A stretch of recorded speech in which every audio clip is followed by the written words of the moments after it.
السلام عليكم ورحمة الله وبركاته. إن الحمد لله نحمده ونستعينه ونستغفره ونعوذ بالله من شرور أنفسنا ومن سيئات أعمالنا. من يهده الله فلا مضل له ومن يضلل فلا هادي له. وأشهد أن لا إله إلا الله وحده لا شريك له وأشهد أن محمدا عبده ورسوله أما بعد. அகிலத்தை படைத்து பரிபாலிக்கக்கூடிய எல்லாம் வல்ல அல்லாஹ்வுக்கே புகழனைத்தும், அகிலத்தாருக்கு அருட்கொடையாக அனுப்பப்பட்ட கண்மணி நாயகம் ஸல்லல்லாஹு அலைஹி வஸல்லம் அவர்கள் மீதும், அன்னவர்களை பின்பற்றி வாழக்கூடிய முஸ்லிம்கள் மீதும் அல்லாஹ்வின் கருணையும் சாந்தியும் என்றென்றும் நிலவட்டமாக. அன்பிற்குரிய அல்லாஹ்வின் நல்லடியார்களே, புனிதமிக்க ஜும்மாவின் கடமையை நிறைவேற்றுவதற்காக நாம் இந்த இடத்திலே அமர்ந்திருக்கின்றோம். சென்ற ஜும்மாவிலே பள்ளிவாசல்கள் என்றால் என்ன, ஒரு பள்ளிவாசல் உருவாக்குவதற்கான நோக்கம் என்ன, எத்தகைய தன்மைகளை கொண்டதாக ஒரு பள்ளிவாசல் அமைந்திருக்க வேண்டும், பள்ளிவாசல்களில் அனுமதிக்கப்பட்டவைகள் தடுக்கப்பட்டவைகள் என்பன போன்ற விடயங்களை நாங்கள் திருக்குர்ஆனிலிருந்தும் நபிமொழிகளிலிருந்தும் நாம் பார்த்தோம். அதன் தொடர்ச்சியாக ஒரு பள்ளிவாசலிலே நாம் கடைபிடிக்க வேண்டிய சில ஒழுக்கங்களை பற்றி இன்றைய தினம் நாம் பார்க்கவிருக்கின்றோம். பொதுவாக பள்ளிவாசல்கள் என்பது அல்லாஹ்வுடைய இல்லங்கள் என்பதை நாம் அறிந்து வைத்திருக்கின்றோம். அல்லாஹ்வுடைய வீடு என்று சொன்னால் அந்த வீட்டுக்குரிய கண்ணியத்தை, அந்த வீட்டில் நாம் பேண வேண்டிய ஒழுக்கங்களை முறையாக நாம் பேணி வாழ கடமைப்பட்டிருக்கின்றோம். பொதுவாக நம்முடைய வீடுகளில் நாம் சில ஒழுக்கங்களை கடைபிடிக்கின்றோம்.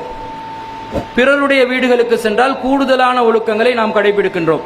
மனிதர்களாகிய நாங்களே உருவாக்கி வைத்திருக்கக்கூடிய சில ஒழுக்க விதிமுறைகளை நாம் பேணுதலாக பின்பற்றி வாழக்கூடிய ஒரு சூழ்நிலையில் அல்லாஹ்வுடைய இல்லத்திலே நாம் எத்தகைய ஒரு பேணுதலுடன் இருக்க வேண்டும் என்பதை நாம் சிந்திக்க கடமைப்பட்டிருக்கின்றோம். முதலாவதாக, ஒரு பள்ளிவாசலுக்குள்ளே நாங்கள் செல்வதற்கு முன்பதாகவே பள்ளிவாசலுக்கு செல்வதற்கென்று நம்மை நாம் தயார்படுத்திக் கொள்ள வேண்டும். அல்லாஹ் ரப்புல் ஆலமீன் திருக்குர்ஆனில் சொல்லும் பொழுது, யா பனி ஆதம், ஆதமுடைய மக்களே, ஹுது ஜீனத்தக்கும் இந்த குல்லி மஸ்ஜிதின், ஒவ்வொரு மஸ்ஜிதுகளிலும் உங்களுடைய ஜீனத்துகளை நீங்கள் மேற்கொள்ளுங்கள் என்று அல்லாஹ் சொல்கிறார். அப்ப அலங்காரத்தை, ஒரு பள்ளிவாசலுக்கு வருவதற்கு முன்பதாக நாம் அலங்காரத்தை மேற்கொள்ள வேண்டும் என்று அல்லாஹ் சொல்கிறார். அப்ப இந்த அலங்காரம் என்றால் என்ன? நம்முடைய ஆடைகள்ல ஒரு தூய்மையான நிலை, நம்முடைய உடலில் கூட மேலதிகமாக நாம் ஏற்படுத்திக் கொள்ளக்கூடிய அலங்காரத்தை இது குறிக்கின்றது. அப்ப ஆடைகளை ஒரு சீரான நிலையில் நாம் அணிந்து கொண்டுதான் பள்ளிவாசல்களுக்குள்ளே செல்ல வேண்டும். அழுக்கான ஆடைகளோட தலைவிரி கோலத்தோட பள்ளிவாசல்களுக்குள்ளே நாங்கள் நுழையக்கூடாது. எல்லா ஃபங்க்ஷன்களுக்கும் ரொம்ப நம்மளை தயார்படுத்தி கொண்டு செல்லக்கூடிய நாங்கள் பள்ளிவாசலுக்கு வரும் பொழுது அழுக்குகள் நிறைந்த ஆடைகளுடன் ஒரு விதமான கோலத்துடன் நாம் பள்ளிவாசல்களுக்கு செல்லக்கூடியதாக நாங்கள் இருக்கின்றோம். அப்படி இல்லாம நம்முடைய உடைகளை நாம் சீராக அமைத்துக் கொள்ள வேண்டும். இதில் அல்லாஹ் தஆலா ஜீனத்துகள் அமைத்துக் கொள்ள சொல்வதை இந்த வசனத்தை ஆதாரமாக காட்டி சில பேர், நீங்கள் பள்ளிவாசல்களுக்குள்ள செல்லும் பொழுது ஜுப்பா அணிந்து செல்ல வேண்டும், அதுதான் சுன்னத்து என்று தவறான விளக்கங்களை சொல்றாங்க. லிபாசு தக்குவா, தக்குவாவின் ஆடை தான் ஜுப்பா என்பது, அது நபி வழி என்றெல்லாம் சொல்றாங்க. இது தவறான விளக்கம். லிமாசு தக்குவான்னு சொன்னா இறையச்சத்தை பத்தி அல்லாஹ் சொல்றது. இந்த இறையச்சத்துக்குரிய ஆடை என்று ரசூலா ஜுப்பாவை எதையுமே குறிக்கல. ஒரு ஜீனத்தான அலங்காரமிக்க ஒரு தூய்மையான சீர்மையான ஒரு ஆடையை அணிந்து நாங்கள் வந்தாலே போதும். பொதுவாக ஜுப்பா என்ற வார்த்தை அரபு மூலத்திலிருந்து நீங்க எடுத்து பார்த்தா அது அந்த குளிர்காலத்துக்கு பயன்படுத்துற ஆடையை தான் குறிக்கும், ஸ்வெட்டரை குறிக்குது. குளிர்காலத்துக்கு நாங்கள் குளிரை தணிப்பதற்காக பயன்படுத்தக்கூடிய ஒரு ஆடை. அது வேறு மொழிகள்ல, உருது போன்ற மொழிகள்ல இப்ப இவங்க அணிகின்ற இந்த ஒரு விரிவான ஒரு ஆடையை குறிக்கிறதாக வைத்துக் கொள்ளுங்களேன். அரபு மொழியில பயன்படுத்தின வார்த்தையை வேறு மொழியில நாங்க புரிந்து கொள்ளக்கூடாது. அந்தந்த மொழிக்குரிய முக்கியத்துவத்தை கொடுத்து நாங்க புரிந்து கொள்ள வேண்டும். நபி ஸல்லல்லாஹு அலைஹி வஸல்லம் அவர்கள் ஜுப்பாவை அணிந்தால் ரொம்ப சிரமப்படுவாங்க, உலு செய்வதற்கு சிரமப்படுவாங்க, ஆடைகள்ல அந்த கைகளை உயர்த்தி கொள்வதற்கு ரசூலுல்லாஹ் சிரமப்படுவாங்கன்றலாம் ஹதீஸ்கள்ல நாங்க பார்க்கிறோம். அப்ப இது ஜுப்பாவை குறிக்கல, அலங்காரமான ஒரு ஆடையோட வரணும், அழுக்குகள் இல்லாமல் நாங்கள் தூய்மையாக பள்ளிவாசல்களுக்குள்ளே நுழைய வேண்டும் என்றதை நாங்கள் புரிந்து கொள்ள வேண்டும். அடுத்ததாக, பள்ளிவாசலுக்குள்ள நாங்க வர்றதா இருந்தா ரசூலுல்லாஹ் சொல்றாங்க, மன் அகலமின் ஆதிஹில் பக்லத்தி சூம், யாரு வெங்காய கீரை சாப்பிடுறீங்களோ, வேறொரு செய்தியில வருது மன் அகலல் பசல, யாரு வெங்காயம் வஸ்தோம யாரு பூண்டு சாப்பிடுகிறார்களோ, வல் குர்ராச வெங்காய கீரையை யாரு சாப்பிட்டு வருகிறார்களோ அவர்கள் ஃபலா யர்கபன்ன மஸ்ஜிதனா, நம்முடைய பள்ளிவாசல்களுக்குள்ள நுழையாதீங்க என்று ரசூலுல்லாஹ் சொல்றாங்க. காரணத்தை சொல்லும் பொழுது ஃபஇன்னல் மலாயிகத்த ததஅத்த மிம்மா யதஅத்த மின்ஹு பனு ஆதம், ஆதமுடைய மகன் எதன் மூலமாக நோவினை செய்யப்படுகின்றானோ, தொல்லைப்படுத்தப்படுகின்றானோ, அதன் மூலமாக வானவர்களும் தொல்லைப்படுத்தப்படுகிறார்கள். அப்ப மனிதர்களுக்கு தொல்லையாக இருக்கக்கூடிய ஒரு நிலையில பள்ளிவாசல்களுக்குள்ள வரக்கூடாது, துர்வாடையுடன் வரக்கூடாது. அழுக்கு நிறைந்த ஒரு நிலையில வெளிப்படுமே வாடைகள், இந்த வாடைகளோட வரக்கூடாது. சிகரெட் புகைத்து சில பேர் என்ன செய்வாங்க, பள்ளிவாசலுக்குள்ள வருவாங்க. பள்ளிவாசலுக்குள்ள நுழைகிறதுக்கு முன்னாடியும் கடைசி டம்மை இழுத்து வருவான். அடுத்தவனுக்கு தொல்லை தர்ற மாதிரி ஹலாலான உணவையே நீங்க சாப்பிடாம வாங்க என்று ரசூல் ஸல்லல்லாஹு அலைஹி வஸல்லம் சொல்றாங்கன்னா, பள்ளிவாசல்களுக்குள்ள வரும் பொழுது அடுத்தவர்களை துன்புறுத்துற விதத்துல, தொல்லப்படுத்துற விதத்துல எந்த ஒன்றையும் நம்ம இடத்துல வச்சுக்கொள்ள கூடாது. குறிப்பாக செல்போனை ஆஃப் பண்ணிட்டு வாங்கன்னுவாங்க, சுவிட்ச் ஆஃப் பண்ணி வாங்க. என்ன போர்டை போட்டாலும் தொழுது கொண்டு வரிசையில ஜமாத்தா தொழும் பொழுதே செல்போன் ரிங் ஆகும். அது எத்தனை பேருக்கு டிஸ்டர்பன்ஸ் அமையுது. இந்த டிஸ்டர்பன்ஸை வைக்கலாமா? இதை தடுத்தா கூட கோபம் படுறாங்க, மறந்துருச்சு அப்படின்றாங்க.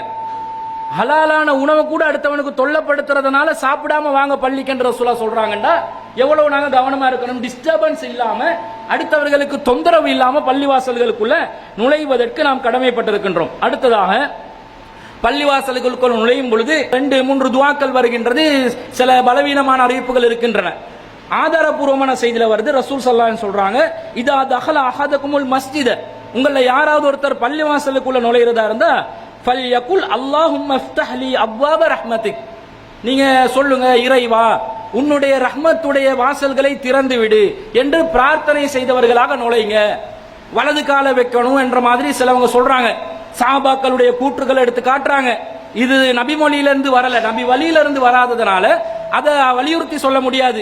பொதுவாக வலதை ரசூல் ஸல்லல்லாஹு அலைஹி வஸல்லம் அவர்கள் முற்படுத்த சொன்னதனால ஒருத்தர் வலது கால முற்படுத்தி வந்தால் அது சிறப்புக்குரியதாக நாங்கள் விளங்கிக் கொள்ள வேண்டும். அடுத்ததாக பள்ளிவாசல்களுக்குள்ள சென்றோம் என்று சொன்னா அந்த பள்ளிவாசலுக்குள்ள நாங்க உடனடியாக உட்கார்ந்துடக்கூடாது. தஹியத்துல் மஸ்ஜித் என்று சொல்லக்கூடிய அந்த மஸ்ஜிதுக்கு காணிக்கையான 2 ரக்காத்துகளை தொழணும். அது தொழாம நீங்கள் அமர்ந்து விடாதீர்கள் என்று ரசூலுல்லாஹ் சொல்றாங்க. இதா தஹல அஹதுகுமுல் மஸ்ஜித, உங்கள யாராவது ஒருத்தர் மஸ்ஜிதுக்கு நுழையிறதா இருந்தா ஃபல் யர்கை ரக்காத்தைனி கப்ல அன் யஜ்லிஸ, அமர்வதற்கு முன்பதாக 2 ரக்காத்துகளை தொழுங்க என்று ரசூலுல்லாஹ் சொல்றாங்க. இப்போ ஒருத்தர் பள்ளிவாசலுக்கு வர்றாரு, ஜமாத்து நடக்குது, இப்ப தனியா 2 ரக்காத் தொழுந்துட்டு அந்த ஜமாத்துல சேரணும் என்றது இல்ல, உட்கார்வதற்கு முன்பதாக 2 ரக்காத் தொழ சொல்றாங்க. நீங்க வேறு தொழுக தொழல, ஜமாத்து நடக்கல, இமாம் ஜமாத்துக்கு முன்பதாகவே நீங்க வந்துட்டீங்க என்று சொன்னா நீங்க சுன்னத்து முன் சுன்னத் தொழ போறீங்க. இப்ப 2 ரக்காத் தொழுறீங்க, முன் சுன்னத் தொழுந்துட்டீங்களா, இப்ப தஹியத்துல் மஸ்ஜித் வலியுறுத்தப்படல. எந்த ஒரு தொழுகையும் இல்லாத நிலையில நீங்க பள்ளிவாசலுக்குள்ள நுழைஞ்சா 2 ரக்காத் தொழுந்துட்டு தான் உட்காரணும். பள்ளிவாசலுக்குள்ளன்னு சொல்லி நீங்க சுன்னத்தான தொழுகையை தொழுதுறீங்களா, அப்ப இந்த சட்டம் உங்களுக்கு வராது. ஜமாத்துடைய தொழுகைக்கு சேர்றீங்களா, அப்ப இந்த சட்டம் வராது. அப்படி இல்லாம வெறுமனே என்ன செய்து விடாதீர்கள், உட்கார்ந்து விடாதீர்கள் என்று ரசூல் ஸல்லல்லாஹு அலைஹி வஸல்லம் அவர்கள் சொல்றதை நாங்க பார்க்கிறோம். அதையும் நாங்கள் கடைபிடிக்க வேண்டும். வெறுமனே ஒரு பள்ளிவாசலுக்கு தண்ணீர் குடிக்கிறதுக்காக போறான், பள்ளிவாசல் வளாகத்துக்குள்ள போனா தொழணும் என்றது இல்ல. தொழுவதற்குரிய ஒரு இடம் இருக்கு, மஸ்ஜித் என்று சுஜூத் செய்வதற்குரிய ஒரு முசல்லா இருக்கும். அந்த முசல்லாக்குள்ள நுழைஞ்சிட்டீங்கடா, கண்டிப்பாக நீங்க 2 ரக்காத் தொழாம அமரையும் கூடாது. அப்படி நீங்க உட்காரல, தேவையை பூர்த்தி செஞ்சுட்டு வர்றீங்களா, அதுவும் குத்தம் கிடையாது என்பதை நாங்கள் பார்க்கிறோம். இந்த விஷயத்துல நாங்க கவனம் செலுத்த வேண்டும். அடுத்ததாக, நீங்க பள்ளிவாசலுக்குள்ளே சென்று விட்டீர்கள், நீங்க உட்கார்ந்துட்டீங்கன்னு சொன்னா உட்கார்ற இடத்துல என்ன பண்ணுவாங்க, ஏற்கனவே உட்கார்ந்து இருக்கிறவங்கள, அமர்ந்து இருக்கிறவங்கள அவர்களை நகர்த்தி விட்டு அமரக்கூடிய ஒரு நிலையை பார்க்கிறோம். குறிப்பா ஜும்மா நாள்ல இது அதிகமா நடக்கும். லேட்டா வருவாங்க, பின்வரிசையில அவர் போய் இருக்காம யாரு முன்கூட்டியே அமர்ந்தாங்களோ அவங்கள தள்ளி விட்டு போட்டு இடம் எடுத்து இவர் தொழுவார். இதை நாங்க செய்யலாமா? மார்க்கம் இதை தடுக்குது. ரசூல் ஸல்லல்லாஹு அலைஹி வஸல்லம் சொல்றாங்க, லா யுகீமுர் ரஜுலு அர்-ரஜுல மின் மஜ்லிஸிஹி சும்ம யஜ்லிஸு ஃபீஹி, ஒருவர் இன்னொரு மனிதரை நகர்த்தி விட்டு உட்காராதீர்கள். ஏற்கனவே ஒருவர் உட்கார்ந்து இருக்கிறாரா, அவரை நீங்கள் நகர்த்தி விட்டு அமராதீர்கள் என்று ரசூல் ஸல்லல்லாஹு அலைஹி வஸல்லம் சொல்றத பார்க்கிறோம். இத அப்துல்லா இப்னு உமர் ரலியல்லாஹு அன்ஹு அறிவிக்கிறாங்க. அப்ப நாஃபி என்ற அந்த அப்துல்லா இப்னு உமர் ரலியல்லாஹு அன்ஹு அவர்களிடம் ஒரு பணியாளராக வேலை செஞ்சவர், அடிமையாக வேலை செஞ்சவர் கிட்ட கேட்கிறாங்க, இது ரசூல் ஸல்லல்லாஹு அலைஹி வஸல்லம் பொதுவா சொன்னாங்களா ஜும்மா நாளுக்கு சொன்னாங்களா என்று கேட்ட நேரத்தில் அவர் சொல்கிறார், ஃபி யௌமில் ஜும்ஆத்தி வ கைரிஹா, ஜும்மா நாளுக்கு இது பொருந்தும், ஜும்மா அல்லாத நாளுக்கும் இது பொருந்தும், அப்படித்தான் ரசூலுல்லாஹ் சொன்னாங்க என்ற மாதிரி அந்த அறிவிப்பை பூர்த்தி செய்றாங்க. அப்ப பள்ளி வாசலுக்குள்ள நாங்க வந்தோம்னா கிடைக்கிற இடத்துல உட்காரணும். கிடைக்கிற இடத்துல எப்படி உட்காரணும்? ஏற்கனவே முன் வரிசையில இடம் இருந்து அந்த முன் வரிசையை நாங்க பூர்த்தி செய்யற விதத்துல தான் உட்காரணும். ஏன்னா ரசூலுல்லாஹ் சொல்றாங்க, வலாக்கின் தஃபஸ்ஸஹு வ தவஸ்ஸு, நீங்கள் உட்காரும் பொழுது நகர்ந்து விட்டு அடுத்தவர்களுக்கு இடமளிக்கும் நிலையிலே உட்காருங்கள் என்றாங்க ரசூலுல்லாஹ். முன் வரிசையில நிக்கிறவங்க இடத்தை ஒரு சாயிரத்துக்கு சவர தேடாம உங்களுக்கு கிடைக்கிற இடத்துல முன்கூட்டி என்ன செய்யுங்க, இடத்தை எடுத்து உட்காருங்க. அப்ப பின் வரிசையில வர்றவங்களுக்கு அது வசதியாக இருக்கும் என்றதையும் நாங்கள் விளங்கி கொள்ள வேண்டும். அடுத்ததாக ஒருத்தர் உட்கார்ந்துட்டாரு, அவர் ஏதோ ஒரு சேவைக்காக எழுப்பி போறாரு. உடனே நம்மாக்கள் என்ன பண்ணுவோம், சீட்டு பறிக்கிறது வேலை தானே, அடுத்தவண்ட இடத்தை இழுத்து பிடிக்கிறது நம்மாக்களோட பழக்கமா போயிருச்சு. ஜும்மாலே என்ன பண்ணுவாங்கன்னு சொன்னா அடுத்தவண்ட சீட்டை பறிச்சு எடுப்பாங்க. அவன் இடத்துல இவர் நகர்ந்து உட்கார்ந்துருவாரு. அதை ரசூலுல்லாஹ் தடுக்கிறாங்க. மன் காம மின் மஜ்லிஸிஹி, ஒருவர் தன்னுடைய மஜ்லிஸிலே எழுந்திருச்சு நின்றால் சும்ம ரஜா இலைஹி, மீண்டும் அவர் அந்த இடத்துக்கு வந்தா ஃபஹுவ அஹக்கு பிஹி, அவர்தான் அந்த இடத்துக்கு தகுதியானவர் என்று நபி ஸல்லல்லாஹு அலைஹி வஸல்லம் சொல்றாங்க. அப்போ ஒரு இடத்துல உட்கார்ந்துட்டு நாங்க எழுமினோம் வேண்டாம், நாங்க திரும்ப அந்த இடத்துக்கு உட்கார்றதுக்கு தகுதி படைத்தவர்கள், உரிமை படைத்தவர்கள். அப்ப யாரும் அடுத்தவண்ட இடம் எடுக்காம அவருக்குரிய இடத்தை கொடுக்கிற விதத்துல என்ன செய்யணும், உட்காரணும். அடுத்தவண்ட இடத்தை பறிக்காத விதத்துல பார்த்து கொள்ளணும். அப்ப முன்கூட்டியே ஒரு இடத்தை எடுக்கணும் என்று சொன்னா ஜும்மாக்கு முன்கூட்டியே வரக்கூடிய பழக்கத்தை நாங்கள் மேற்கொள்ள வேண்டும். அதே மாதிரி ரசூல் ஸல்லல்லாஹு அலைஹி வஸல்லம் ஜும்மாலே நீங்க 2 பேர் இருக்கிறீங்க, 2 பேரை கடந்து கொண்டு கால்களை உயர்த்தி கொண்டு நீங்கள் இடத்தை பிடிக்கிறதுக்கு வராதீங்க. அப்படி செய்யறதை ரசூல் ஸல்லல்லாஹு அலைஹி வஸல்லம் தடுக்கிறாங்க. ரசூல் ஸல்லல்லாஹு அலைஹி வஸல்லம் ஒரு ஜும்மால உரை நிகழ்த்தி கொண்டு இருக்கும் பொழுது ஒரு நபி தோழர் இருவரை கடந்து வருகிறார், முன்னேறி வருகிறார். ரசூல் ஸல்லல்லாஹு அலைஹி வஸல்லம் அவருக்கு இஜ்லிஸ், அந்த இடத்துல உட்காருங்க, அடுத்தவங்களுக்கு தொந்தரவு பண்ணாதீங்க, தொந்தரவு பண்ணாத விதத்துல நீங்க என்ன செய்யுங்க, ஒரு சபைக்கு என்டர் ஆகணும். இது ஜும்மாக்கு பொருந்தும், ஒரு பள்ளிவாசல்ல நடக்கிற ஒரு பயானுக்கு பொருந்தும். வெளி சபைகளுக்கு போறீங்களா, இந்த ஒழுக்கத்தை நாங்க பேணணும். அடுத்தவனுக்கு டிஸ்டர்பன்ஸ் இல்லாம நாம வாழ்வதற்கு பழகி கொள்றத ரசூலுல்லாஹ் இந்த அதப இந்த ஜும்மாலையும் நமக்கு கற்றுத் தர்றாங்க. முன்கூட்டியே ஜும்மாக்கு நீங்க வந்துட்டீங்கன்னு சொன்னா என்ன செய்யணும், நீங்க வட்டம் வட்டம் போட்டு பேச்சுவார்த்தையில மூழ்காதீங்கன்றாங்க ரசூலுல்லாஹ். அது ரசூலுல்லாஹ் தடுக்கிறாங்க. வனஹா அன தஹல்லுகி கிபல ஸலாத்தி யௌமல் ஜும்ஆ, ஜும்மாவுக்கு முன்பதாக நீங்கள் வட்டமாக அமர்ந்து பேசிக் கொண்டிருப்பதை நபி ஸல்லல்லாஹு அலைஹி வஸல்லம் அவர்கள் தடை செய்திருக்கிறார்கள் என்று ஒரு நபி தோழர் அறிவிக்கிறார். அப்ப ஜும்மாக்கு முன்னாடி தொழுகைக்கு வர்றீங்களா, தொழுகைக்குரிய வேலையை செய்யுங்க, தேவை இருந்தா பேசுங்க, அவசியமற்ற பேச்சுக்களை பேசாமல் பள்ளிவாசல்ல அந்த ஒழுக்கத்தை பேணணும் என்றதை நாங்கள் விளங்கிக் கொள்கிறோம். ஒருத்தர் தொழுது கொண்டிருக்கிறார், பள்ளிவாசல்ல தொழுது கொண்டிருக்கும் பொழுது அவர் கண்டிப்பாக ஒரு சுத்ராவை தடுப்பை முன்னே வைத்துக் கொள்ள வேண்டும். அவருக்கு முன்பதாக ஒரு சுத்ராவை வைத்துக் கொள்ள வேண்டும். அந்த சுத்ராவாக ரசூலுல்லாஹ்வுடைய காலத்துல ஈட்டிய பயன்படுத்தி இருக்கிறாங்க, சுவறுகளை பயன்படுத்தி இருக்கிறாங்க, வாகனமாக பயன்படுத்தக்கூடிய மிருகங்களை, குதிரையை, ஒட்டகத்தை பயன்படுத்தி இருக்கிறாங்க, இன்னும் பல பொருட்களை பயன்படுத்தி இருக்கிறாங்க. ஏதோ ஒரு பொருளை ஒரு தடுப்பாக நாம் பயன்படுத்திக் கொள்ள வேண்டும். அப்படி சுத்ராவாக நாங்கள் பயன்படுத்தி கொண்டிருக்கும் பொழுது யாராவது குறுக்க வந்தா அதை தடுக்கணும். அபூ ஸைத் அல் குத்ரி ரலியல்லாஹு அன்ஹு அவர்கள் தொழுது கொண்டிருக்கிறார். தாபி ஒருவர் அபூ ஸைத் அல் குத்ரி ரலியல்லாஹு அன்ஹு அவர்களுடைய அந்த தொழுகையை குறுக்க வர்றாரு. வரும் பொழுது இவர் தடுத்து நிற்கிறார். எப்படி தடுத்து நிறுத்துறாருண்டா, நெஞ்சில ஓங்கி அறைகிறாரு, தடுக்கிறாரு. அது ரொம்ப வேகமா படுது. மீண்டும் அவர் குறுக்க வர பார்க்கிறாரு, மீண்டும் தடுக்கிறார், மீண்டும் குறுக்க வர பார்க்கிறார், மீண்டும் பழைய நிலையை விட வேகமாக தடுக்கிறார். அது ஒரு சண்டை மாதிரி ஒரு சூழ்நிலை வருது. இதை உடனே மர்வான் பின் ஹக்கம் என்று சொல்லக்கூடிய ஒரு ஆட்சியாளரிடம் போய் முறையிடுகிறார். நான் பள்ளிவாசல்ல நடந்து வந்தா இவர் என்ன தடுத்து நிறுத்துறாரு, ரொம்ப ஓங்கி அறைகிறாரு, இது சரியா என்று சொல்லி அவர் புகார் செய்கிறார். அந்த தாபியை பொறுத்தளவு இந்த சட்டம் தெரியாம அபூ ஸைத் அல் குத்ரி ரலியல்லாஹு அன்ஹு அவர்கள் திட்டவும் செய்கிறார், தொழுது கொண்டு இருக்கிற சாபிக்கு திட்டவும் செய்கிறார். இது ஆட்சியாளரிடம் செல்லும் பொழுது அபூ ஸைத் அல் குத்ரி ரலியல்லாஹு அன்ஹு சொல்றாங்க, அல்லாஹ்வின் தூதர் ஸல்லல்லாஹு அலைஹி வஸல்லம் அவர்கள் யாராவது சுத்ரா ஒரு தடுப்பை வச்சு தொழுவும் பொழுது அதுக்கு குறுக்க வந்தா அவரோடு போர் செய்யுங்கன்றாங்க, கித்தால் பண்ணுங்கன்றாங்க ரசூலுல்லாஹ், சண்டை போடுங்கன்றாங்க. அப்ப அந்த அளவுக்கு தயாராகுங்கன்றாங்க. இவர் இதனாலதான் நான் இவரை தடுத்தேன்ன்றாங்க. அப்ப நன்றாக ஞாபகத்தில் வைத்துக் கொள்ளுங்கள், நீங்க சுத்ராவை வச்சால் தான் தடுக்கணும். நீங்கவே சுத்ராவை வைக்கல, ஒருத்தன் குறுக்க போறான்னா அவனை தடுக்கலாமா? நீங்க தடுக்க முடியாது. ஏன் நீங்க ஒரு ஒழுக்கத்தை பேணல. அப்ப நீங்களே ஒரு சுத்ராவை அமைத்துக் கொண்டு தொழும் பொழுது அதை குறுக்க வராமல், தொழுகைக்கு குறுக்க செல்பவன் சைத்தான் என்று வேறு அறிவிப்புகள்ல வருது. அப்ப அந்த சைத்தானை தடுத்து நிறுத்தணுமா இல்லையா? அந்த சைத்தான்களை தடுக்கிற காரியத்தை செய்வதாக இருந்தால் நாம இந்த ஒழுக்கத்தை பேணிக் கொள்வது கடமையாக இருக்கின்றது. அடுத்ததாக பள்ளிவாசலுக்கு வர்றோம் தொழுகைக்காக, அல்லாஹ்வை நினைவுபடுத்துவதற்காக, இறைவனோடு தியானத்தில் இருக்கிறதுக்காக வர்றோம். அப்ப இந்த இடத்துல நாங்க பள்ளிவாசலுக்குள்ள வந்து கூச்சல் போட்டுக்கொண்டு இருக்கலாமா, தர்க்கித்து கொண்டு இருக்கலாமா, உயர்த்தி சத்தம் போட்டுக்கொண்டு இருக்கலாமா? இருக்கக்கூடாது. நபி ஸல்லல்லாஹு அலைஹி வஸல்லம் இதை தடுத்திருக்கிற செய்திகளை நாங்க பார்க்கிறோம். ஒரு முறை உமர் இப்னு கத்தாப் ரலியல்லாஹு அவர்கள் தனக்கு முன்னிருந்த ஒரு நபி தோழருக்கு சிறிய கற்களால் மேனியில் எறிகிறார். அவர் என்ன, யார் இது கற்களால் எறிகிறார் என்று சொல்லி திரும்பி பார்க்கிறார். திரும்பி பார்த்த நேரத்தில் உமர் இப்னு கத்தாப் ரலியல்லாஹு அவர்கள் உடனே சொல்றாங்க, அந்த 2 பேர் இருக்கிறாங்க, 2 மனிதரை காட்டி அவங்க என்கிட்ட அழைச்சிட்டு வாங்க அப்படின்னு சொல்றாங்க. இவர் உடனே வந்து ஆட்சியாளர் சொல்கிறார் என்று சொல்லி அழைச்சிட்டு வர்றாங்க. வந்த உடனே நீங்க எங்க இருந்து வந்தீங்க அப்படின்னு கேட்கிறாங்க. அவங்க சொல்றாங்க, நாங்க தாயிஃப் வாசிகள், தாயிஃப்ல இருந்து வந்தோம்.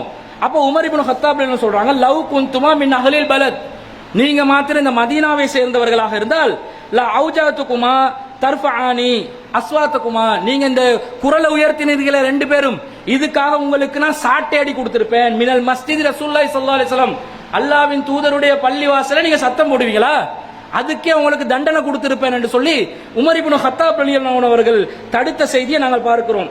அப்ப இந்த பள்ளிவாசல்ல தேவையில்லாத, பள்ளிவாசலுக்கு ஒரு சக்கீனத் என்ற ஒரு அமைதி இருக்கின்றது, ஒரு அமைதியான சூழல் இருக்கின்றது, அதை நாங்கள் பேணி பாதுகாக்க வேண்டும். அப்ப தேவையில்லாம கூச்சலிட்டு சப்தமிட்டு அடுத்தவனுக்கு தொல்லப்படுத்துற மாதிரி காரியங்கள்ல நாங்க ஈடுபடக்கூடாது என்றது விளங்குறோம். இப்ப பள்ளிவாசலுக்குள்ள வந்தாலும் இப்ப பயான் பண்ணலாமா, அப்ப நிகழ்ச்சி நடத்தலாமா, பள்ளியில அமைதியா இருக்கணும் என்று வந்தா பயான் பண்ண முடியாது, பேசவும் முடியாது, ஒரு தர்பியா நிகழ்ச்சி நடத்த முடியாது, ஒரு டியூஷன் கிளாஸ் பள்ளிவாசலுக்குள்ள வைக்க முடியாது என்ற மாதிரி யோசிப்பீங்க. பயனுள்ள இந்த மாதிரி காரியங்களை ரசூல் ஸல்லல்லாஹு அலைஹி வஸல்லம் நிகழ்த்தி இருக்கிறாங்க. அதனால அது இதுக்கு தடையா வராது. அவசியமற்ற பேச்சுக்களை செய்யக்கூடாதுன்றதை நாங்க விலகிக் கொள்றோம். அதே மாதிரி பள்ளிவாசல் அப்படியே வந்தா அப்ப கம்மண்டு வாய மூடி கிடக்கணுமா, எதையுமே பேசக்கூடாதா, எதையுமே செய்யக்கூடாதா என்ற மாதிரி யோசிக்கலாம். நபி ஸல்லல்லாஹு அலைஹி வஸல்லம் அப்படிப்பட்ட ஒரு சூழ்நிலையை உருவாக்கல. அவசியமானதை பேசணும், அதே நேரத்தில் சில நேரம் நகைச்சுவையாக கூட பேசிக்கொள்ளலாம், சுவாரஸ்யமா பேசிக்கொள்ளலாம், அது லிமிட்டை தாண்டி போயிடக்கூடாதுன்றது விளங்குது. ரசூல் ஸல்லல்லாஹு அலைஹி வஸல்லம் அந்த பள்ளிவாசல் எப்படி நடந்து கொள்வாங்கன்றத சஹாபி ஒருவரிடம், ஜாபீர் ரலியல்லாஹு அவர்களிடம் ஒருவர் கேட்கிறார். கேட்கும் பொழுது ஜாபீர் ரலியல்லாஹு சொல்றாங்க, நான் ரசூலுல்லாஹ்வுடன் பல தடவை பள்ளிவாசல் அமர்ந்திருக்கின்றேன். ரசூல் ஸல்லல்லாஹு அலைஹி வஸல்லம் அவர்கள் லா யகூமு மின் முஸல்லாஹு அல்லதி யுஸல்லா ஃபீஹி அஸ்ஸுப்ஹ, ரசூல் ஸல்லல்லாஹு அலைஹி வஸல்லம் சுபஹ் தொழுகையை எந்த முஸல்லால தொழுந்தாங்களோ அதிலிருந்து எந்திரிக்க மாட்டார்கள். அவங்க அதாத்த சூரியன் உதிக்கின்ற நேரம் வரைக்கும் அல்லது சுபஹ் தொழுகும் வரைக்கும் ரசூல் ஸல்லல்லாஹு அலைஹி வஸல்லம் அவர்கள் எந்திரிக்க மாட்டார்கள் என்று சொல்லி அந்த சஹாபி சொல்கிறார். சொல்லும் பொழுது அப்ப நீங்க என்ன செஞ்சு கொண்டிருப்பீங்க அந்த நேரம் வர காட்டில் நீங்கள் என்ன செஞ்சு கொண்டிருப்பீங்க என்று கேட்ட நேரத்தில் வகானு யதஹத்தஸூன ஃபயஹுதுன மின் அம்ரில் ஜாஹிலியா, நாங்கள் சும்மா தமாஷா பேசிக் கொண்டிருப்போம், ஜாஹிலியா காலத்தில் செயற்பாடுகளை பற்றி நாங்கள் கதைத்துக் கொண்டிருப்போம். ரசூல் ஸல்லல்லாஹு அலைஹி வஸல்லம் இதை பார்த்து ஃபயல்ஹகுன், நாங்கள் சிரிப்போம், வயதபஸ்ஸம, ரசூலா லேசாக சிரிப்பாங்க. அப்ப ரசூல் அனுமதிச்சு இருக்கிறாங்கன்றது விளங்குது. அப்ப சுவாரஸ்யமான சில செய்திகள், நகைச்சுவையான செய்திகள், பழங்கால செய்திகள், இது எதுவாக இருந்தாலும் பிறருக்கு தொல்லப்படுத்தாத விதத்துல, தொழுகைக்கு டிஸ்டர்ப் இல்லாத விதத்துல, அமல் செய்வதற்கு தடை இல்லாத விதத்துல நீங்க பள்ளிவாசல்களுக்குள்ள மேற்கொள்ளலாம் என்றது இந்த செய்தியிலிருந்து விளங்குது. ஆனா கண்டிப்பாக நீங்க ஜும்மா தொழுகை கண்டு வந்தா பேசவே கூடாது. ஜும்மா கண்டு வந்தீங்களா, இமாம் ஹுத்பா செய்வாரு, முஅத்தின் அதான சொல்லுவாரு, வேறு சில அத்தியாவசிய தேவை இருந்தாலே தவிர எல்லாரும் கம்மன்னு கிடக்கணும். ஜும்மால என்ன பேசப்படுதோ அதை செவித்தாழ்த்தி கேட்க வேண்டும். ரசூல் ஸல்லல்லாஹு அலைஹி வஸல்லம் அதை கடுமையா தடுக்கிறாங்க. இதா குல்தலி சாஹிபிக அன்சித், நீ உண்ட நண்பனுக்கு வாய மூடன்னு சொன்னாலே ஃபகத் லகௌத, நீ ஜும்மாவை நாசமாக்கிட்டாய், பால்படுத்தி விட்டான்றாங்க ரசூலுல்லாஹ். ஒருத்தர் பேசுறாரு, அவர் பேச வேணான்னு சொன்னாலே நாங்க அதை ஜும்மாவை பால்படுத்தின குற்றத்துக்கு ஆளாகுவோம் என்று ரசூல்லா தடுக்கிறாங்கன்றா ஜும்மால ரொம்ப கவனமாக நாங்க இருக்கணும் என்றது விளங்குது. அதே மாதிரி நாங்க பள்ளிவாசல்ல ஜும்மாவிலேயோ அல்லது பள்ளிவாசல்ல வேற தொழுகைக்காகவோ நாங்கள் வருகிறோம். வருகின்ற நேரத்தில் ஒருவர் தொழுது கொண்டு இருக்கும் பொழுது அந்த தொழுகையாளிக்கு டிஸ்டர்பன்ஸ் பண்ற அளவுக்கு நாங்க குர்ஆனை கூட ஓதக்கூடாது. நாமளா நமக்கு கேட்கிற அளவுக்கு ஓதலாம். பொதுவாக யாரும் இல்லாத நேரத்தில் சப்தமாக பள்ளிவாசல்ல குர்ஆனை ஓதலாம். பள்ளிவாசல் என்று சொன்னாலே கிராத்தில் குர்ஆன் என்று ரசூலுல்லாஹ் சொல்றாங்க. குர்ஆனை திலாவத் செய்வதற்காக, கிராத்துக்காக பள்ளிவாசல் கட்டப்படுதுன்றாங்க. அப்ப பள்ளிவாசல்ல குர்ஆனை நாங்க ஓதணும். ஓதும் பொழுது அதன் மூலமாக கூட பிறருக்கு டிஸ்டர்பன்ஸ் வரக்கூடாது என்று ரசூல் ஸல்லல்லாஹு அலைஹி வஸல்லம் சொல்றாங்க. எந்த அளவுக்கு சொல்றாங்க? அலா இன்ன குல்லக்கும் முனாஜின் ரப்பஹு, நீங்கள் ஒவ்வொருவரும் தொழுகும் பொழுது இறைவனுடன் நீங்கள் திரை இல்லாமல் பேசிக் கொண்டிருக்கிறீர்கள். ஃபலா யுதியன்ன பஅலுக்கும் பஅலா, எனவே நீங்கள் ஒருவரை ஒருவர் தொந்தரவு பண்ண வேண்டாம். வலா யர்ஃபா பஅலுக்கும் அலா பஅலின் ஃபில் கிராத்தி, நீங்கள் கிராத் மூலமாக கூட பிறருக்கு தொல்லைப்படுத்த வேண்டாம். ரெண்டு ரசூல் ஸல்லல்லாஹு அலைஹி வஸல்லம் அவங்க சொன்னதாக செய்திகளை நாங்கள் பார்க்கிறோம். அப்ப பள்ளிவாசல்ல அடுத்தவனுக்கு டிஸ்டர்ப் இல்லாம இருக்கணும் என்றது ரொம்ப முக்கியமானது என்றதை நாங்க விளங்கிக் கொள்ள வேண்டும். அடுத்த பள்ளிவாசல்ல நாங்க பொதுவாக இந்த வியாபார வேலைகள் எல்லாம் செய்யக்கூடாது. பள்ளிவாசல்ல நீங்க வியாபாரத்தில் ஈடுபடுறத ரசூல் ஸல்லல்லாஹு அலைஹி வஸல்லம் வன்மையா தடுக்கிறாங்க. ரசூலா சொல்றாங்க, இதா ராய்தும் மன் பயின் அவ் யப்தாகு ஃபில் மஸ்ஜிதி, யாராவது பள்ளிவாசல்ல ஒரு பொருளை விற்பதாக இருந்தாலும் வாங்குவதாக இருந்தாலும் அதை நீங்கள் பார்த்தால் ஃபகூலு லா அர்பஹல்லாஹு திஜாரத்தக, உங்களுடைய வியாபாரத்தில் அல்லாஹ் பரக்கத் செய்யாமலே இருக்கட்டும் என்று நீங்கள் சொல்லுங்கள் என்றாங்க ரசூல் ஸல்லல்லாஹு அலைஹி வஸல்லம். யாராவது ஒருத்தர் பள்ளிவாசல்ல வியாபாரம் பேசினா, வியாபாரம் பண்ணினா, வியாபாரமே பரக்கத் இல்லாம போட்டும் என்றே பதுவா பண்ண சொல்றாங்க ரசூல் ஸல்லல்லாஹு அலைஹி வஸல்லம். என்ன காரணம் என்று சொன்னா, ஏன் ரசூல் ஸல்லல்லாஹு அலைஹி வஸல்லம் சொல்றாங்கண்டா, பள்ளிவாசல்கள் இதற்காக கட்டப்பட்டது அல்ல. பள்ளிவாசல் என்று அல்லாஹ்வை தொழுறதுக்கு கட்டப்பட்ட இடம். நீ வந்து பள்ளியை சந்தையாக்கி விட்டா, ஒரு மீன் மார்க்கெட் ஆக்கி விட்டா, அல்லது வேறொரு வியாபார நிலையமாக்கி விட்டா அது பள்ளிவாசலுக்கு பொருந்துமா? நீ விற்காதே, வாங்காதே, பள்ளிவாசல செய்யாதுன்றாங்க. ஆனா பள்ளிவாசல் என்று சொன்னா தொழுமிடத்தை தான் இது குறிக்குது. பள்ளிவாசல் வளாகத்துல வியாபாரம் செய்யறது மார்க்கம் தடுக்காது. ரசூல் ஸல்லல்லாஹு அலைஹி வஸல்லம் அவர்கள் பள்ளிவாசல் வளாகத்துல கொடுக்கல் வாங்கல் பண்ணி இருக்கிறார். நிறைய ஹதீஸ்கள், ஆதாரபூர்வமான ஹதீஸ்கள் இருக்கின்றன. அதனால பள்ளிவாசல் என்று ஹதீஸ்கள்ல கூறப்படுகின்ற பள்ளிவாசல்ல எது முசல்லாவாக இருக்குதோ அந்த இடத்துல வியாபாரம் என்றது செய்யக்கூடாது என்று நபி ஸல்லல்லாஹு அலைஹி வஸல்லம் தடுக்கிறத நாங்க பார்க்கிறோம். இன்னொரு செய்தியில நஹா அனிஸ் ஸிராஇ வல் பஇ ஃபில் மஸ்ஜிதி, ரசூல் ஸல்லல்லாஹு அலைஹி வஸல்லம் அவங்க இந்த வியாபாரம் செய்வதும் பள்ளிவாசல்ல கவிதைகள் இயற்றுவதையும் ரசூல் ஸல்லல்லாஹு அலைஹி வஸல்லம் தடுக்கிறாங்க. பள்ளிவாசல்ல வந்து கவிதை பாடிக்கொண்டு இருக்காதே. பள்ளிவாசல்ல இந்த மௌலூது மீலாதுல நிறைய பைத்துகள் எல்லாம் பாடுறதை நாங்க பார்க்கிறோம். இந்த வேலையை நீங்க பள்ளிவாசல்ல செய்யக்கூடாது. அத்தான் பின் தாபித் ரலியல்லாஹு அன்ஹு அவங்களுக்கு ரசூல் ஸல்லல்லாஹு அலைஹி வஸல்லம் ஒரு தேவை வரும் பொழுது இஸ்லாத்தை நிலைநிறுத்துறதுக்காக கவிதை பாட சொன்னாங்க. அது பள்ளிவாசல்ல இருந்து அவங்க செஞ்சாலும் குற்றமாகாது. ஆனா பொதுவாக பள்ளிவாசல்ல இருந்து நீங்க என்ன செய்யக்கூடாதுன்னா கவிதைகள் எல்லாம் இயற்றக்கூடாது, பாடக்கூடாது, வியாபாரம் செய்யக்கூடாதுன்னு ரசூலா தடுக்கிறாங்க. அதே மாதிரி வஅன் துன்சத ஃபீ லால்லத்துன், ஏதாவது ஒன்று காணாம போனா அதை நீங்க பள்ளிவாசல்ல தேடாதீங்கன்றாங்க ரசூல்லா. நீங்க நிறைய பாப்பீங்க, பள்ளிவாசல்ல தான் செருப்பு காணாம போச்சு, பர்ஸ் காணாம போச்சு, பை காணாம போச்சு, அது காணாம போச்சு, இது காணாம போச்சுன்னு சத்தமிட்டு கேட்கறத பாக்குறோம், தேடுறத பாக்குறோம். பள்ளிவாசல்ல ஏதாவது ஒரு பொருள் காணாம போச்சுண்டா இதை அறிவிப்பு செய்யக்கூடாது, இது தேடவும் கூடாது. அப்படி யாராவது சத்தமிட்டு தேடினா அவருக்கு என்ன சொல்லணும் தெரியுமா? இந்த பொருள் உனக்கு கிடைக்காமலே போட்டும்னு நாங்க சொல்லணும். ரசூல் ஸல்லல்லாஹு அலைஹி வஸல்லம் சொல்றாங்க, யாராவது ஒருவர் பள்ளிவாசல்ல ஒரு காணாமல் போன பொருளை தேடினா அந்த சத்தம் உங்களுக்கு கேட்டேன்னு சொன்னா அந்த பொருள் கிடைக்காமலே போகட்டும் என்று நீங்கள் சொல்லுங்கள். என்ன பள்ளிவாசல் வந்து இதுக்கா? உன்னை பொருள் தேடி கொடுக்கறதுக்கும் உன்னை காணாம போன பரிசை தேடி கொடுக்கறதுக்குமா பள்ளிவாசல் நடத்துறோம்? பள்ளிவாசல் மார்க்கத்தை நிலைநிறுத்துற ஒரு மையம். அதுல வந்து நீ இந்த வேலை பார்க்க கூடாதுன்னு ரசூலா தடுக்கிறாங்க. ரசூல்லாவுடைய காலத்திலே ஒரு சிவப்பு ஒட்டகத்தை ஒரு மனிதர் துளைத்து விட்டு, என்னுடைய ஒட்டகம் அது ரொம்ப பொறுமதியானது, என்னுடைய ஒட்டகமே தேடுறாங்க.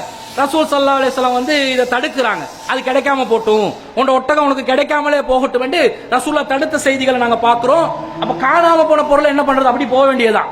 அதுக்காக திருடங்க வந்து இதுதான் சான்ஸ் என்று சொல்லி இவங்க காணாமல் போனா தேடவும் மாட்டாங்க, பள்ளியில் அறிவிப்பும் செய்ய மாட்டாங்கன்னு வரலாம். இந்த செய்திகளை பார்த்து குண்டக மண்டக சிந்திக்கிறவன் வரலாம். அதுக்கு பள்ளி நிர்வாகம் என்ன பண்ணணும்டா, பள்ளி வாசலுக்கு யாரு வர்றாங்களோ அவங்களோட பொருட்களை பாதுகாக்கக்கூடிய சில தேவையான ஏற்பாடுகளை செய்வது பள்ளி நிர்வாகத்தின் மீது கடமையாக இருக்கும். அத பள்ளி நிர்வாகம் உங்க செருப்பு உங்க பையை நீங்க பாத்துக்கோங்க என்ற மாதிரி போயிடக்கூடாது. நபி வழியை பேண வேண்டும், நாங்க ஏமாறவும் கூடாது என்ற அந்த அடிப்படையை நாங்கள் கவனத்தில் கொண்ட வேண்டும். அதே மாதிரி பள்ளி வாசலுக்குள்ள நீங்க வந்தீங்கன்னா பாங்கு சத்தம் கேட்டுருச்சு, பள்ளிக்குள்ள இருக்கிறீங்க, அல்லது பாங்கு சத்தம் கேட்ட பிறகு பள்ளி வாசலுக்குள்ள வர்றீங்க. இப்ப ஜமாத்தாக அந்த தொழுகையை நிறைவேற்றாமல் பள்ளியை விட்டு நீங்க வெளியே போக கூடாது. இது நிறைய பேர் கடைபிடிக்க மாட்டாங்க. நிறைய பேர் இந்த சட்டம் தெரியாம கூட இருக்கலாம். இது பள்ளிவாசலுக்குள்ள நாங்க வந்துட்டோம், உடனே ஓடிடக்கூடாது. இமாம் ஜமாத்துக்கு வந்தீங்களா, தொழுதுட்டு தான் போகணும். கடமையான தொழுகையை நீங்க நிலைநிறுத்த வேண்டும். அபூ ஹுரைரா ரலியல்லாஹு அன்ஹு அவர்கள் ஒரு முறை பள்ளிவாசலுக்குள்ள இருக்கிறாங்க. ஒரு மனிதர் வருகிறார், பாங்கு சத்தம் கேட்குது. பாங்கு சொன்ன பிறகும் அந்த மனிதர் பள்ளியை விட்டு வெளியேறுகிறார். அபூ ஹுரைரா ரலியல்லாஹு அன்ஹு அவர்கள் இதை கூர்ந்து கவனிச்சு என்ன சொல்கிறார் தெரியுமா? அம்மா ஹாதா ஃபகது அஸா அபுல் காசிமி ஸல்லல்லாஹு அலைஹி வஸல்லம், இதோ இந்த மனிதர் இருக்கிறாரே, இவர் அபுல் காசிமுக்கு மாறு செய்து விட்டார், ரசூலுல்லாஹ்வுக்கு மாறு செய்து விட்டார் என்று அபூ ஹுரைரா ரலியல்லாஹு அன்ஹு அறிவிக்கிறாங்க. ரசூலுல்லாஹ் இதை தடை செஞ்சிருக்கிறாங்கன்னு அர்த்தம். அப்ப நீங்க பள்ளி வாசலுக்குள்ள வர்றீங்க, அவசியமான ஒரு தேவை வருது, நீங்களே பள்ளி வாசலுக்கு வந்துட்டீங்க. உழு செய்யற இடம் பள்ளியில இருந்து தொழுற இடத்துல இருந்து வெளியே இருக்குது. உங்களுக்கு உழு நீங்க கூடிய ஏதாவது காரியம் நிகழுது. இப்ப நீங்க உழு செய்யறதுக்கு பள்ளியை விட்டு வெளியே போனா அது குத்தமாகாது. அதே நேரத்தில் ஒரு எமர்ஜென்சியான சிச்சுவேஷன்ல ஒருத்தர் நோய்வாய்ப்பட்டு அவரை உடனடியாக மருத்துவமனைக்கு கொண்டு செல்ல வேண்டிய தேவை ஏற்படும் என்று சொன்னால் அந்த மாதிரி நிர்பந்தமான நிலைகள் இந்த சட்டத்துக்குள்ள வராது. அது நாங்கள் மனசாட்சிப்படி யோசித்துக் கொள்ள வேண்டும். ஆனா பொதுவா பள்ளிவாசல் என்று சொன்னா வந்தா தொழுங்க, அந்த காரியத்தை நிறைவேற்றிட்டு போங்க. சில பிரயாணிகள் வருவார்கள், பள்ளிவாசலுக்குள்ள இருப்பாங்க. அவங்க வக்து வந்த உடனே பாங்கு சொன்ன உடனே அவங்களா இமாம் ஜமாத்தை நடத்திட்டு போயிருவாங்க. பள்ளிவாசல் நிர்வாகம் என்ற ஒன்று ஒரு இமாம் ஜமாத் நடத்துறதுக்கு வச்சிருக்கிறாங்க. அவங்க இமாம் ஜமாத்துக்குரிய நேரம் வச்சிருக்கும் பொழுது நாங்க குறுக்க வந்து என்ன செய்யக்கூடாது, நாங்களா ஒரு இமாம் ஜமாத் உருவாக்க கூடாது. அதுக்குரிய அந்த பெர்மிஷன் உரியவங்க கிட்ட பெர்மிஷன் எடுத்து நாங்க பிரயாணிகளா இருக்கிறோம், எங்களுக்கு அவசரமா போக வேண்டி இருக்குது, எனவே நாங்க முதல் ஜமாத்தை நடத்திட்டு போலாமாண்டு இமாம் ஜமாத்துக்குரிய பெர்மிஷனை கேட்டுட்டு வேணுமெண்டா அவங்க தொழுந்துட்டு என்ன செய்யலாம், வெளியேறலாம். அது அல்லாம பள்ளியிட ஜமாத் நடத்தும் வரைக்கும் பள்ளியில இருந்து நீங்க வெளியே போக கூடாதுன்றத நாங்க இந்த செய்தியில இருந்து பார்க்கிறோம். அதே மாதிரி அன்பிற்குரிய சகோதரர்களே, ஒரு பள்ளி வாசலா இருந்தா அந்த பள்ளி வாசல நீங்க தேவையண்டா வந்து தூங்கலாம், உறங்கலாம். நீங்க நிம்மதியாக இருக்கணும்னு நினைச்சா பள்ளி வாசல் அந்த சக்கீனத்தோட கொஞ்சம் படுத்துட்டு போகலாம்னு நினைச்சா அதுக்கு மார்க்கத்துல எந்த ஒரு தடையும் இல்லை. அப்துல்லா இப்னு உமர் ரலியல்லாஹு அன்ஹு சொல்றாங்க, நான் சிறு வயசுல இருந்து பள்ளி வாசல்ல வந்து அதிகமாக உறங்கக்கூடியவனா இருந்தேன் என்ற செய்தியை வந்து சொல்றாங்க. இதை நபி ஸல்லல்லாஹு அலைஹி வஸல்லம் அவங்க அங்கீகரிச்சதனால தான் அந்த சாபி சொல்றாரு. அதே மாதிரி ரசூல்லா ஒரு முறை இஷா தொழுக ரசூல்லாக்கு சில அலுவல் காரணமாக தாமதமாகிற நேரத்தில் நபி ஸல்லல்லாஹு அலைஹி வஸல்லம் அவர்கள் முக்கியஸ்தவர்களோட பேச்சுவார்த்தை நடத்துறாங்க. பள்ளிவாசல்ல பெண்கள், குழந்தைகள், ஆண்கள் என்று நிறைஞ்சி பல பேர் தூங்குறாங்க, விழிக்கிறாங்க. ரசூலா ஜமாத் நடத்துவாங்களான்னு பாக்குறாங்க, இல்ல. மீண்டும் தூங்குறாங்க, மீண்டும் விழிக்கிறாங்க, மீண்டும் தூங்குறாங்க, மீண்டும் விழிக்கிறாங்க. ரசூலுல்லாஹ்க்கு பிறகு உமர் ரலியல்லாஹு அன்ஹு போய் தான் சொல்றாங்க, அல்லாஹ்வின் தூதரே, எல்லா பெண்களும் தூங்குறாங்க, குழந்தைகள் தூங்குறாங்க, நீங்க வந்து இமாம் ஜமாத்தை நடத்துங்கன்றாங்க. பிறகு ரசூல் ஸல்லல்லாஹு அலைஹி வஸல்லம் தாமதமாக வந்து இமாம் ஜமாத் நடத்தினாங்கன்னு வருது. இதுல பள்ளிவாசல்ல ரசூலோட முன்னிலையில என்ன செஞ்சிருக்கிறாங்க, மக்கள் தூங்கி இருக்கிறாங்க. பள்ளிவாசல்ல நீங்கள் தூங்க நினைத்தால் அதுக்கு அனுமதி உண்டு. அதுக்காக அது லொஜ்ஜாக்க கூடாது. நீங்க தூங்க நினைக்கிறன்ற பேர்ல எப்ப பார்த்தாலும் பள்ளிக்குள்ளே நான் தஞ்சம் புகுந்து அதிலே என்னுடைய வாழ்க்கையை கழிக்கிற மாதிரி ஆக்கிக் கொள்ள கூடாது. அப்படி ஒருத்தருக்கு தேவை ஏற்படும் என்றால், நிர்பந்த நிலை ஏற்படும் என்றால் பள்ளிவாசல் அது செஞ்சு கொடுக்கலாம். திண்ணை தோழர்கள் இருந்தார்கள், அந்த தங்குற வசதிகளை பள்ளி நிர்வாகம் செஞ்சு கொடுக்கப்பட்டுச்சு, அதனால அவர்கள் தங்கி கொண்டார்கள். அந்த மாதிரி ஒரு தேவை வந்தா பள்ளிவாசல்ல தங்குறது கூர்த்து எந்த ஒரு சிக்கலும் இல்லை, நாங்களாக எந்த ஒரு பெர்மிஷனும் இல்லாம அதை செஞ்சு கொள்ளக்கூடாது. அதே மாதிரி ஒரு பள்ளிவாசலா இருந்தால் அதை சுத்தமா வைத்துக் கொள்ள வேண்டும். பள்ளிவாசல் சுத்தமா வைப்பது பள்ளி நிர்வாகத்துடைய பொறுப்பு என்று பல பேர் நினைச்சிருக்கிறாங்க. அவர்களுடைய பொறுப்பும் தான், தொழுகைக்கு வருகின்ற ஒவ்வொருவருடைய பொறுப்பும் தான். எங்க யாருடைய பள்ளிவாசல் நிர்வாகத்துக்கு சொந்தமா? பள்ளி என்று சொன்னா நிர்வாகத்துக்கு சொந்தமா? அன்னல் மசாஜிதல் இல்லா, பள்ளிவாசல்கள் எல்லாம் அல்லாஹ்க்கு சொந்தமானது. அப்ப அல்லாஹ்க்கு சொந்தமான பள்ளிவாசலை நாங்கள் தான் தூய்மையாக வைத்துக் கொள்ள வேண்டும். அப்ப தூய்மையா வைத்துக் கொள்வதற்கு கொஞ்சம் நாங்க மெனக்கட்டு வேலை செய்யறது தரக்குறவெல்லாம் நாங்க யோசிக்க கூடாது. அதை நம்ம தகுதியை உயர்த்தும். ரசூல் ஸல்லல்லாஹு அலைஹி வஸல்லம் அவர்களே ஒரு முறை வருகிறார்கள். ரசூல்லா செவத்துல ஒருவர் காரி உமிழ்ந்திருப்பதை பார்க்கிறார்கள். இது யாரு செஞ்சான்னு கேட்கிறாங்க. இப்படி செய்யக்கூடாதுன்றாங்க. ரசூல்லாவே கையால் சுரண்டாங்க, சுரண்டி அதை சுத்தப்படுத்துறாங்கன்ற செய்தியை பார்க்கிறோம்.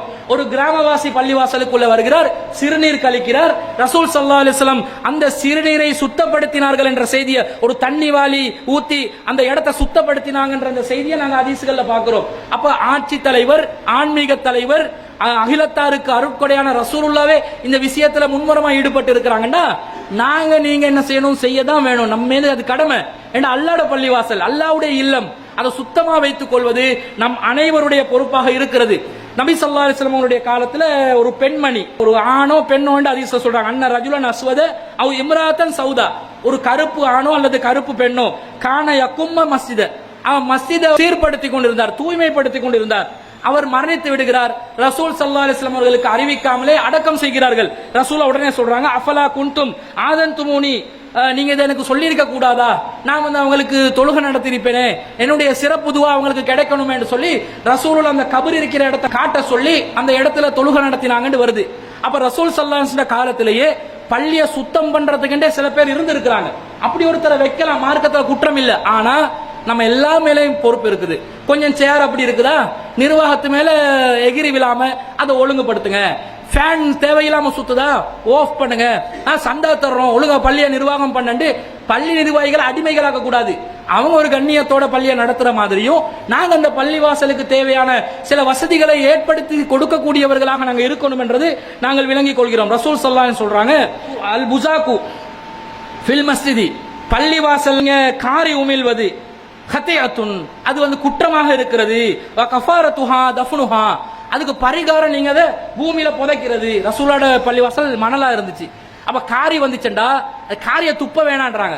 உங்களுக்கு முன்னாடி இறைவனுடன் பலரும் உரையாடி கொண்டிருக்கிறார்கள். கிபிலாவ திசையை நோக்கி இறைவன் இருக்கின்றான்.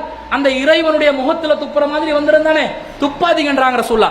ஒரு நேரம் அப்படி காரி வந்துருச்சுன்னு சொன்னா அதை துப்பாம உங்களுடைய கால்கள் இரண்டுக்கு மத்தியில் அல்லது இடது புறத்தில் அதை நீங்கள் உமிழ்ந்து கொள்ளுங்கள், அதை துப்பி விடுங்க, அதை நிலத்துல போய் புதைச்சிருங்க. அப்ப இப்ப அது செய்யறதுக்கு வசதி இல்லை. ரசூல் அந்த காரிய சுரண்டி எடுத்த ஹதீஸ்ல ரசூலா சொல்றாங்க, அப்படியே ஒருத்தருக்கு வந்துச்சு, நிர்பந்தமா வந்துருச்சு, காரி உமிழ வேண்டிய சூழ்நிலை ஏற்பட்டுச்சு.